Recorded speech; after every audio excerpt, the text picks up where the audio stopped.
Salut à toutes et à tous, c'est Vic, j'espère que vous allez bien et bienvenue dans cette Noël review d'animé en Blu-ray. Aujourd'hui, je vais vous présenter quelque chose qui est totalement ma cam. Alors, je sais que vous allez me dire, ah, ce mot n'est pas terrible, mais c'est totalement le cas. C'est les héros de la galaxie. Alors, vous allez me dire, mais les héros de la galaxie, ça a plus d'une dizaine d'années, c'est un vieil animé. Alors en fait, oui et non. Oui, effectivement, il y avait une première adaptation de l'histoire qui a été faite en animation, qui date de quand même de pas mal d'années. Et en 2017, le studio Production IG s'est porté volontaire pour pouvoir faire une nouvelle adaptation des héros de la galaxie, sous-titrée Die New These en allemand. La nouvelle thèse, c'est une nouvelle adaptation entre guillemets remake, même si je l'appelle pas vraiment remake, parce qu'il y a quand même quelques trucs qui changent dedans quand même. C'est pas non plus un copier-coller de l'ancienne série. Moi, je trouve quand même que c'est une bonne manière d'entrer dans la licence. Deux façons d'entrer dans la licence. Il existe donc du coup maintenant ce Blu-ray, disponible chez Édition Kana, et il existe aussi le manga qui est actuellement édité chez Kurokawa. La question qu'on se pose, c'est est-ce qu'on commence par le manga ou l'animé? Alors, comment dire, l'animé commence un petit peu plus un peu plus rapidement, dans le sens où il arrive vers le tome 6. Donc du coup, à peu près après au tome 6. Donc les personnes qui commencent déjà à lire le manga, concrètement, ils peuvent déjà attaquer l'animé, c'est pas un problème. Et d'ailleurs, je vous le recommande parce que c'est un très bon animé.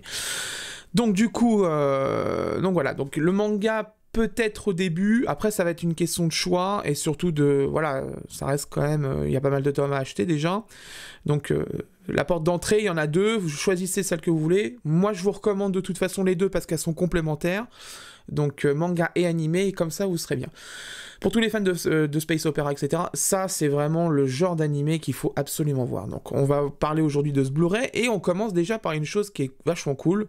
Full design, avec un très beau visuel, moi je trouve quand même. Là où le Blu-ray japonais était plus dans un ton noir et blanc, avec un peu plus dans le gros contraste et tout, dans les designs modernes, là Kana a plutôt choisi un visuel qui clairement montre de quoi on parle, et c'est plutôt joli.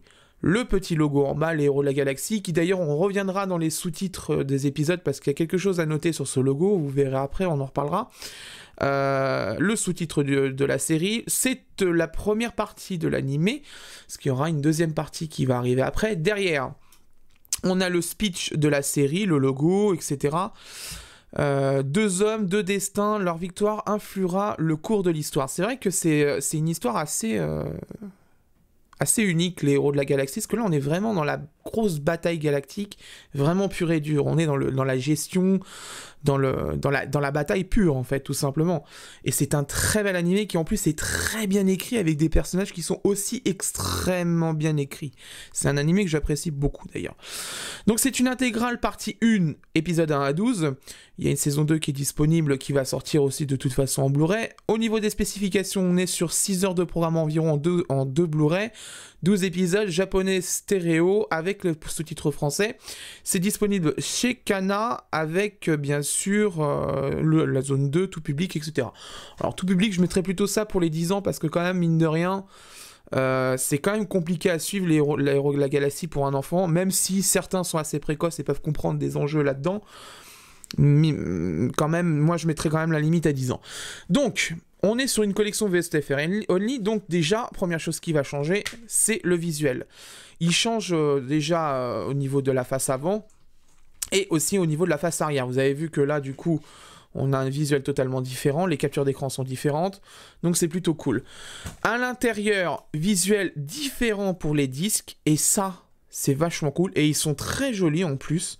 Là-dessus, il n'y a rien à dire, c'est vraiment très très joli.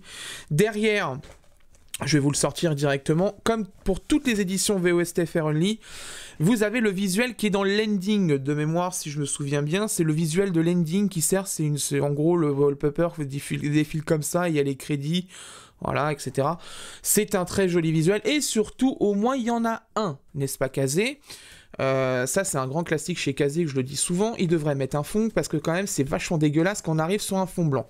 Donc voilà, donc globalement Bon, voilà, alors ça, c'est le genre de truc, à chaque fois, je me dis, bon, je vais sortir la cover, comme ça, voilà, les gens verront bien et tout, et à chaque fois, c'est une plaie à remettre. C'est pour ça que dans les jaquettes réversibles, tu le fais une fois et tu le fais pas deux. C'est toujours pareil. Donc voilà, donc déjà globalement, au niveau définition, on est sur quelque chose de fort sympathique. Alors c'est vrai que c'est très différent du style japonais, hein, je vous mettrai des images si j'en trouve, parce que moi j'avais déjà vu les visuels du Blu-ray japonais, au niveau du design du coffret, c'est très différent, je pense que les deux se valent, même si j'ai une petite préférence quand même pour celui-là, parce que déjà, refaire le logo en français, tout nickel, avec la bonne police et tout, là-dessus, vraiment, il n'y a pas grand-chose à dire, c'est vraiment de bonne facture au niveau finition, il n'y a rien à dire, c'est vraiment très joli. Et c'est une série que moi, j'apprécie beaucoup. Je vais vous le dire sincèrement, ça, c'est totalement les séries que j'aime beaucoup, parce que tout simplement, on est vraiment dans les séries qui nous tiennent en haleine longtemps.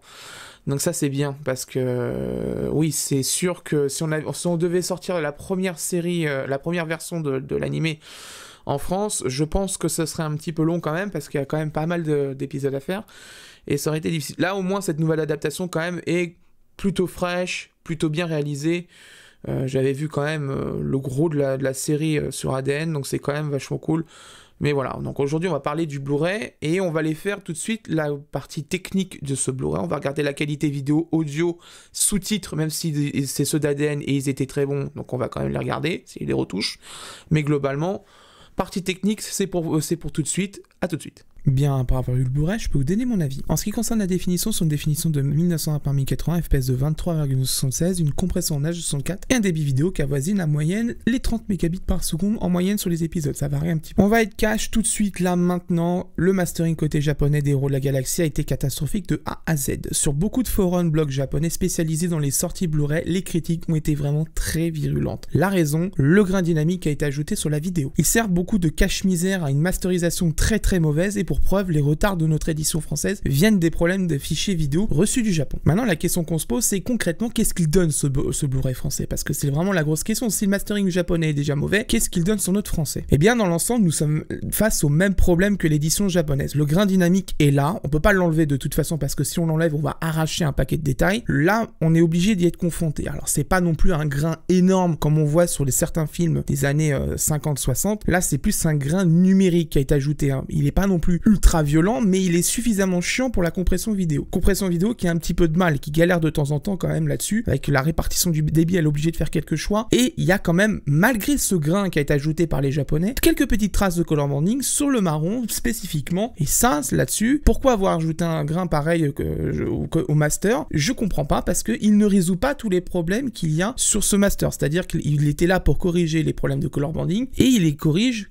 qu'à moitié, donc c'est un petit peu dommage. Ça là-dessus, c'est un problème côté japonais, c'est pas un problème du côté de Kana. Kana reçoit ses fichiers vidéo déjà faits, ils ne peuvent pas les corriger derrière, parce que pour faire un dissering, il faut pas que la vidéo soit déjà remplie de grains, parce que si elle est déjà remplie de grains, bah ça sert à rien en fait, tout simplement. Au niveau de la colorimétrie, pas de différence entre les deux Blu-ray, j'ai bien vérifié là-dessus, il n'y a aucun problème d'écart couleur entre l'édition japonaise et l'édition française, ça là-dessus, rien à signaler. Bien évidemment, comme je vous l'ai dit, le grain, le compresseur H64 a un petit peu de mal. Bon, globalement, notre qualité vidéo s'en sort pas trop mal par rapport à ce que vraiment ça peut donner avec un grain pareil. Là-dessus, c'est plutôt pas mal. Au niveau du son, la VO est en DTS HDMI stéréo 24 bits 48 Hz. S'il y a bien un truc qu'il ne faut absolument pas rater sur les Héros de la Galaxie, c'est le son. C'est capital pour un space opéra, et Kana nous propose du DTS HDMI, donc une piste audio sans perte de qualité. C'est propre dans l'ensemble, et je vous recommande d'ailleurs vivement de voir les Héros de la Galaxie avec un bon casque ou une bonne barre de son. C'est très important parce qu'il y a quand même une bonne bande son, une bonne OST, il y a beaucoup de bruitage, etc. Il faut absolument avoir un bon casque ou une bonne barre de son. Parce que les téléviseurs ont très peu de médium et très peu de grave, donc du coup on va se retrouver avec juste des pistes assez en aigu, et c'est pas terrible, sincèrement. Donc vraiment, investissez un petit peu, même une petite barre de son à 60 €, ça suffira déjà largement, ça fera que vous vivrez l'expérience correctement. Il existe sur le Blu-ray japonais une piste 3 points, c'est-à-dire avec un canal gauche, droite, un canal central et un canal dédié pour les basses. Elle est absente de ce Blu-ray français, et vu le débit vidéo réclamé à cause du grain, je comprends pourquoi elle n'est pas disponible. Au Japon, ils ont fait le choix de mettre 4 épisodes par disque. Là en France, nous on est sur 6 épisodes par disque, qui est la norme en général entre les éditeurs. Donc il était évidemment impossible de mettre cette piste qui prend le double de place dans chaque épisode. Au niveau de la traduction des sous-titres, le style des sous-titres de Kana, comme d'habitude, c'est la même police, même bordure, c'est parfaitement lisible, il n'y a rien à dire là-dessus. La traduction quant à elle, c'est celle qui est disponible sur ADN.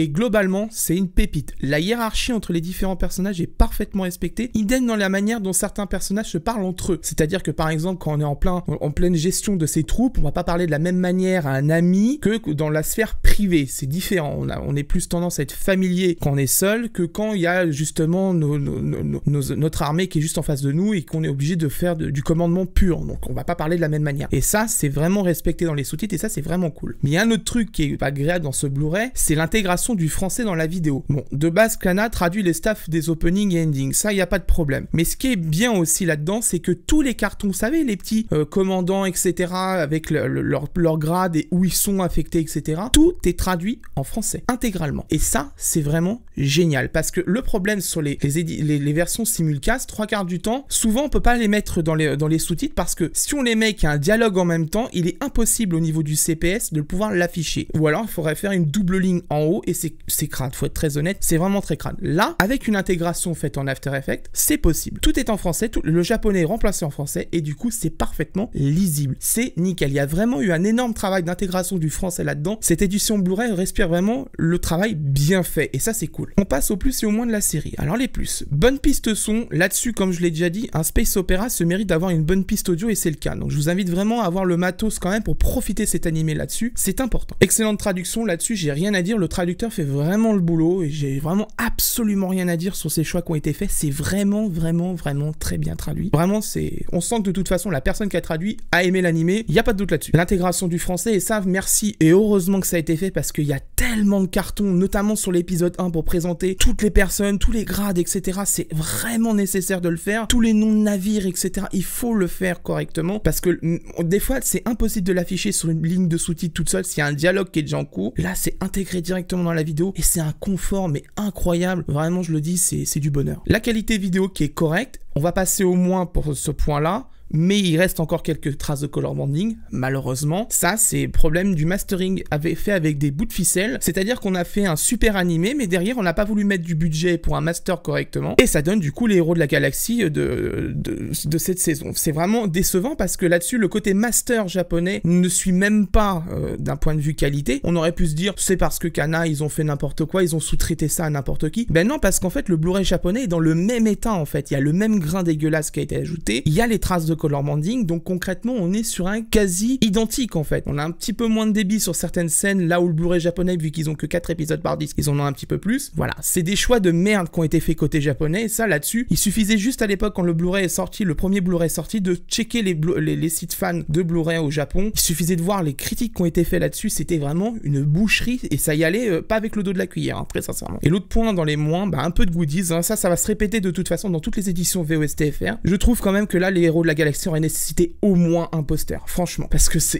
aurait été quand même badass de l'avoir dans son bureau, un beau poster des héros de la galaxie, ça l'aurait mérité là, je pense quand même. Mais bon, ça c'est les éditions VOSTFR, ça c'est un choix de canard, et là-dessus je peux le comprendre, hein, de toute façon ces séries là sont des séries un peu plus confidentielles, et donc pour les sortir, on les fait dans des éditions très standardisées, avec certes beaucoup de visuels, des finitions qui sont à l'intérieur très bonnes, le fond, etc., visuels différents sur les disques et tout, mais voilà, il manque un petit peu de goodies, ça là-dessus je le répéterai, et je pense que ça va se répéter de toute façon très souvent. Si vous souhaitez acquérir les héros de la galaxie en Blu-ray, je vous mets en lien dans la description, c'est un lien Amazon qui est affilié, bien sûr, qui me permettra de récupérer une commission de la part d'Amazon pour réacheter d'autres coffrets derrière qui ne me plaisent pas forcément. Je vous recommande l'achat des héros de la galaxie en Blu-ray parce que tout simplement, c'est un animé qui est tout simplement exceptionnel. Il a vraiment un très bon scénario, c'est une œuvre incroyable, et vraiment, il faut pas passer à côté. Si vous êtes fan de space opera, de SF, vraiment de guerre, etc., c'est vraiment un animé qu'il faut absolument voir parce qu'il est vraiment incroyable. Voilà, c'est la fin de cette review, j'espère qu'elle vous a plu. Prochainement, on va avoir beaucoup de coffrets.